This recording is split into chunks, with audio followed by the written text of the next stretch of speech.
Welcome to the Nerdist Podcast number 629. This episode of the Nerdist Podcast is brought to you by Squarespace, squarespace.com. It is your all-in-one solution if you want to create a high-quality website or blog or portfolio. You're going to want to go to Squarespace. Use the offer code Nerdist to get 10% off when you're checking out. Build exactly the kind of thing that you need. There's a redesigned interface that makes it really easy. There's integration with Google Apps. They have a partnership with Getty Images. So they have 40 million high-quality photos for your site. $10 an image, which is an insane deal for Getty Images. 15 new design templates. There's cover pages. It's 24/7 support. If you need any help, they're going to be there for you. They start at just $8 a month, the plans, and you get a free domain if you buy Squarespace for the year. And enjoy. And also commerce. If you want to sell something, they have all the tools that you need and the resources that you need to do that. So no credit card required to start. Start building your website today.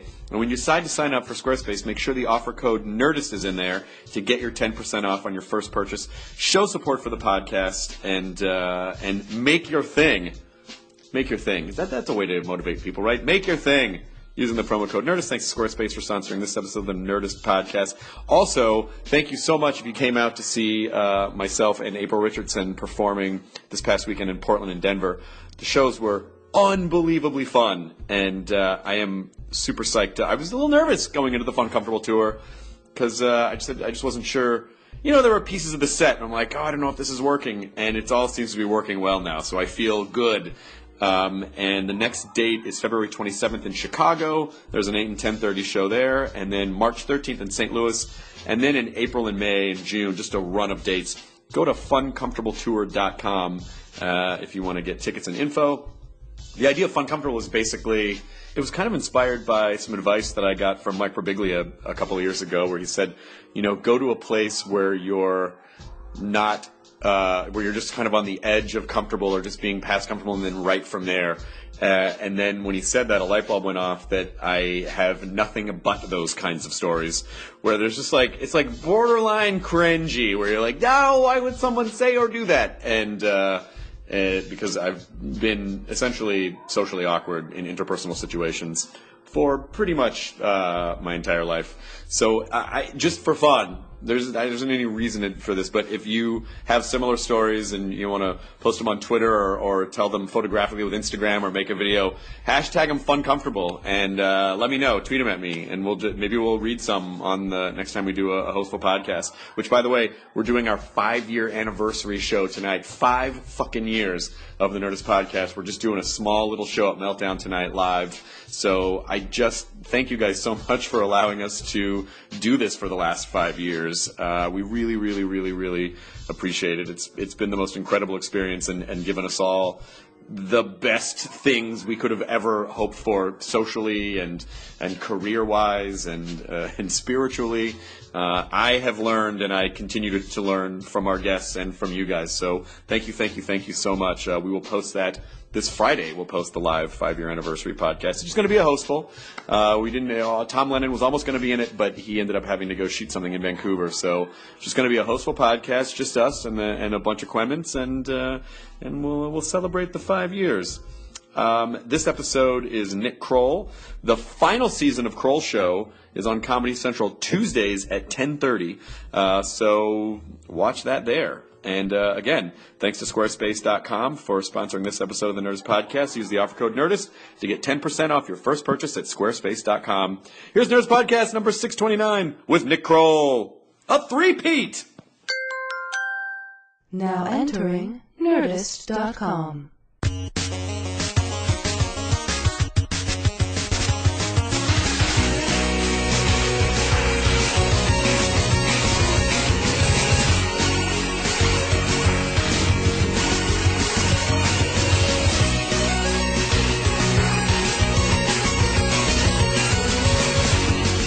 All right, stop having fun. It's time to start the podcast. Oh. Podcast time. Welcome. Three-peat. Yeah. It's your third appearance on the podcast. Oh, yeah. I'm going to soak every goddamn fucking listener you got. Nick and I were just discussing how on Twitter we both get that we look like each other. Yes. I'm the fat version of Nick Kroll. And I'm Skinny Matt Mira. Yeah, there you go. It all works out. Which is just about... Which, Matt, I just got to say, it's the only time that skinny is a part of my descriptive. So I'm grateful Here to help. And we both got beards right now. It's really something else. I Yeah. don't know why you just reminded me of... This is so weirdly specific, and then we'll get back to how you guys kind of look like each other.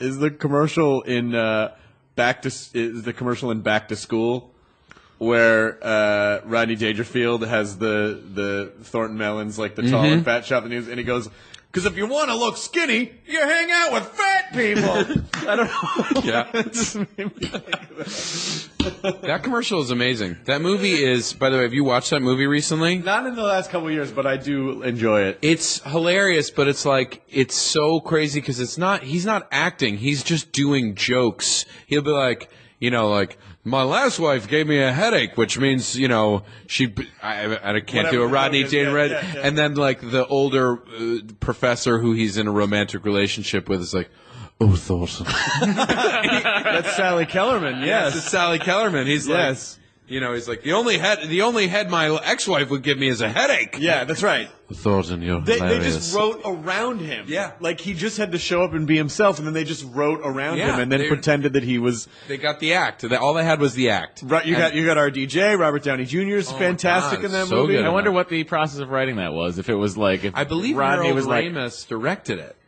did he? Did Harold direct Back to Or School? no, he produced it. I'm sorry, he produced it for sure.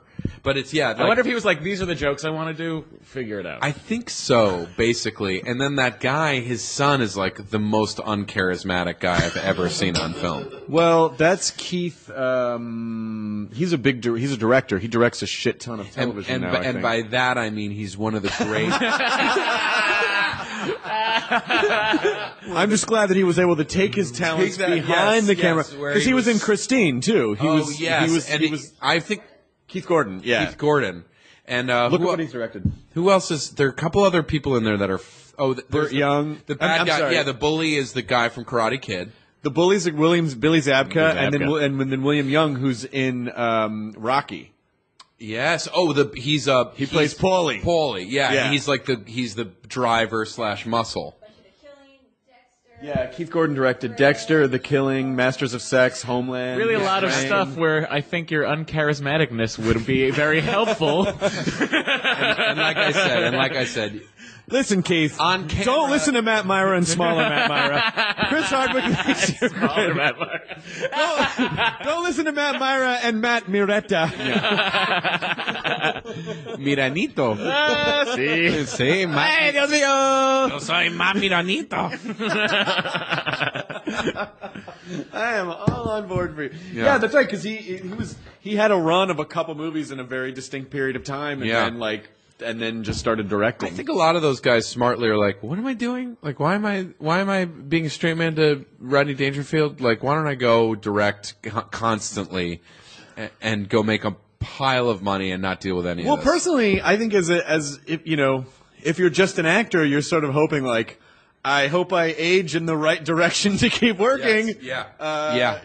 Maybe because I'm not going to be leading. I'm not going to be leading guy forever. Maybe I'll get charactery. Who knows what's going to happen? Right. And so having a backup skill, especially with directing, charactery.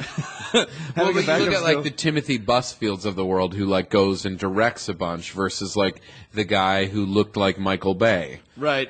And they're like- Lorenzo Lamas? No, there's a guy from 30-something who looks Peter Horton. Yes, who looks a lot like Michael Bay. Yeah, they both had that late '80s, early '90s.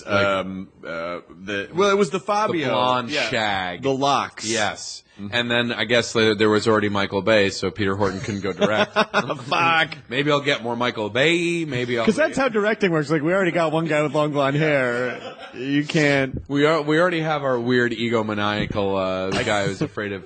I can't be mistaken from behind. Get him off the set. Very possible. By the way, That's exactly what would happen. and by the way, not to say a bad word about Michael, who's a personal visionary, hero, a talent. visionary for me, and someone who I'd love to work with one day. So. Would you If you though? want to just put me in a movie to blow me up, I'm good. Sure. That's totally fine. That's I totally mean, fine. I wouldn't balk at a franchise. Or they could just blow Nick up and then cut. I stand in frame. He gets bigger, and then after me, explosion. Years later, being like, I wonder. And not that it's ever been offered to me, but if he was like, hey, do you want to be in the next Transformers movie? Yeah. Knowing it would probably be not amazing, I'd be like, sure, why not? right. Like, you know, that's the thing is like, you're like, I'm not a serious actor. I don't give a shit. right, but you're like, do you want